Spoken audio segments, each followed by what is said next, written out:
د کتاب چاپ د پخوا په پرتله ډیر زیات منظم شوی دی او ډیر زیات ماډرن شوی دی او مخکې یو وخت داسې و چې هغه وخت کې موږ سیلي نه کوله، بازار انحصاري یو کس بلګي او هغه کتابونه چاپول. اوس سیلي پیدا شوی د بازار کې سیلي کېږي، نوې معیارونه ټاکل شوي دي، هر څوک کوشش کوي چې هغه معیارونو ته ځان ورسوي او دغه د کتابونو محتوا په همدې انداز باندې شوی دی چې مخکې به یو کس هغه به چې هر څه ولیکل هغه به ښه و. اوس حالت داسې شوی دی چې 4-5 کسو کې انتخاب کېږي چې څوک باید څه شی ولیکي او هغه به چاپ شي. نو زه په لوی کې ورته دا ویل شو چې بازار د سیالۍ خواته نه نوته دی او د سیالۍ کې هغه معیارونه چې دی هغه د ډیزاین نه نیولې د کتاب د محتوا نه بیا تر کتاب رسولو پورې او په کیفیت باندې خدای مستقیم اغیز کوي په ټول باندې، یعنی د کتاب یعنی د چاپ د کیفیت نه نیولې تر دې پورې چې کتاب دغه تر رسیږي تر لوستونکو پورې رسیږي، په دې ټولو چارو باندې ډیر زیات اغیز کوي. په د نورو پرمختللو هیوادونو ته وګورو البته چې کله کتاب چاپیږي د غلیکوال لپاره ځانګړي هغه حق او زحموي دغه حق او حقوق هرڅه خوندي وي. د بل وخت په افغانستان کې دغه پروسه نه و په خو اوس څنګه ده، اوس رامنځته شوی څنګه دا یو شي کې راغلی دا هغه په ژباړه کې راغلی دا په لیک کې اوس هم نه راغلی. دا غي وجه ده چې دا کتابونه د څپې پښتو کې را روان دي. که تاسو پام دا 15 کاله مخکې د ناولونو بازار ډیر زیات درنو بیا دا غنه او 15 کاله مخکې د شاعرۍ بهترین بازار، نن سبا د ژباړې بهترین بازار دی کنه، یعنی دومره تیز بازار دی چې د پښتو هغه تخلیقي نثر کمزوري کړی دی کنه. نو د دې وجه نه زویم چې لیکوال چې دی هغه دغه دی هغه وجه دی چې هغه سره خپل خبرې دي او خپل خبر دی چې هغه تخلیقي کار کوي. موږ خو سیډنیس کار ډېر نه کوو، تخلیقي کار کوو، نو هغه بازار د ژباړو کمزوري کړی.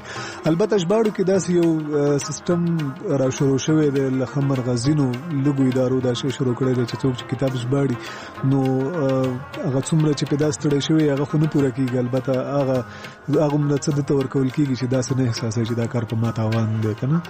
نو دا یو خطرې کده ځینې مرکزونه داسې جوړ شوي دي چې هغه د ځوانانو ته کتابونه ورکوي او هغه ژباړي او څه معاوضه ورته ورکوي دا وایي نه هغه.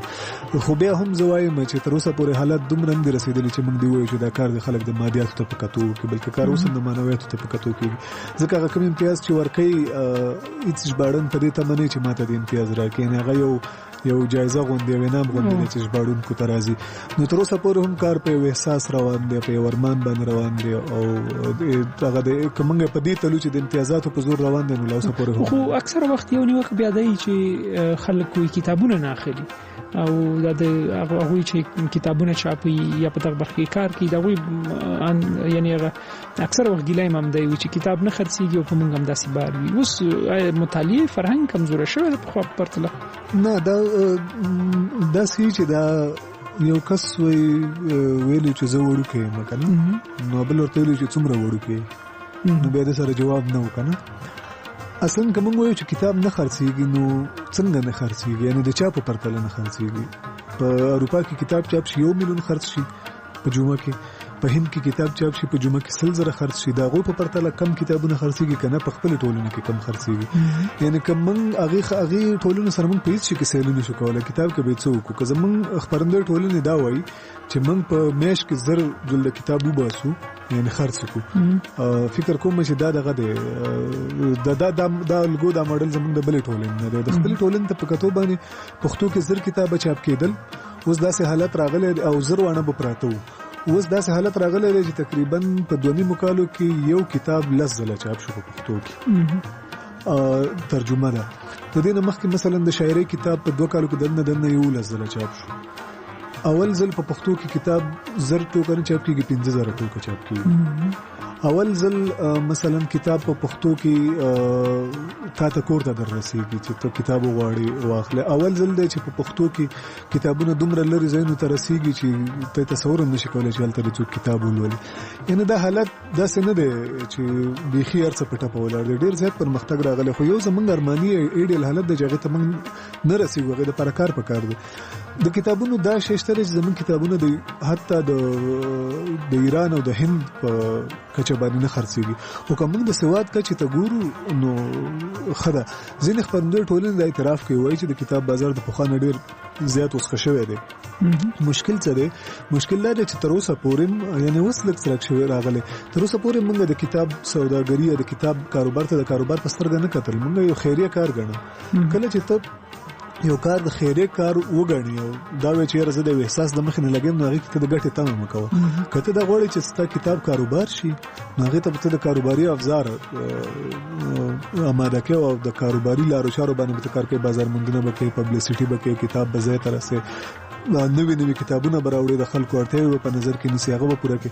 نو دې ټولو ته که څوک دا عملي کړي، د هغوی کتاب مثلا په 2 کالو کې 10 ځله چاپ کېږي، خو څوک چې نه عملي کوي د هغوی کتاب په 2 کالو کې 100 جلده نه خرڅېږي. نو فرق په دې ځای کې دی. هغه ګیله تر ډېره اوس صحیح نه ده چې کتاب نه لولي، ځکه د افغانستان په کچه باندې کتاب لوستو په فرهنګ کې ډېر زیات خواله راغلی. دغه ټکنالوژي ټولنیز میډیا دیم څه تاثیر کړی دی په د کتاب په لوست باندې یا د کتاب چاپ باندې چې ډېر نه چاپ ډېر ښه کړی دی. زه د خپلې زاویې نه وایم، د خپرندویي ټولنې د زاویې نه وایم، کېدای شي هغوی خپل دلایل ولري. څومره ګټه چې کتاب لوستنې ته فیسبوک ورسوله، کېدای شي ډېرو زیاتو علمي کانفرانسونو سیمینارونو نه یې رسولي. د هغې وجه دا وه چې زه داسې خلک پېژنم چې هغوی خپل نوم نشي لوستلی. نن هغوی ما سره چټ کوي، زما د خپلې کورنۍ غړي ما سره په فیسبوک کې چټ کوي. د هغوی دا ژبه چېرته زده کړله؟ نه کورس ته لاړل، نه ښوونځي ته لاړل، خو دغه ټولنیزو رسنیو نه هغوی ژبه زده کړه. په اول ځل باندې زما د کور ماشومان د کتابونو سره بلد شو. هغوی ما نه پوښتنې کوي چې کوم کتاب چاپ شو، څه رقم چاپ شو، چاته زه چې کور کې لیکل کوم راځي را سره کینی. په اول ځل باندې داسې خلک دي چې هغوی نوي کتابونو نه خبر شو چې او دا به هم شته.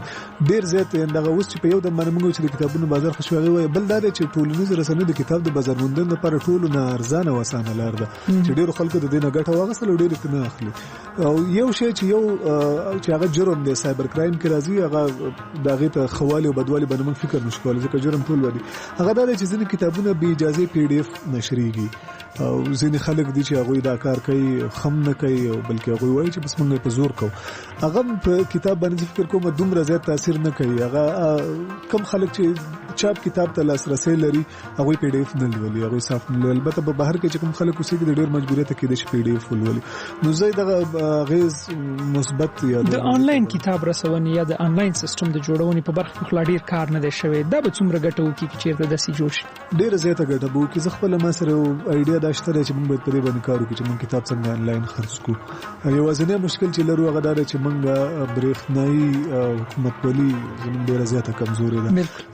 د برېښنایي پیسې نه لرو، یعنې که لنډه یې وایو برېښنایي پیسې که موږ ولرو، که موږ دا امکانات ولرو چې بانک ته تګ دی پکې نه یو، هغې ځانه پیسې راایستل دی پکې نه یو، هغه ټولې مسلې دی پکې نه. مثلا که موږ د موبایل د کریډټ غوندې سیسټم ولرو او هغې نه کتابونه اخیستی شو، نو د پښتو کتاب په بازار باندې به ډېر لوی اغېز وکړي. او زه خپله داسې یو کوشش کوم چې څنګه موږ داسې یو طریقه برابرولی شو چې آنلاین کتابونه دننه په وطن کې او د بهر خرڅ کړو. ډېره مننه.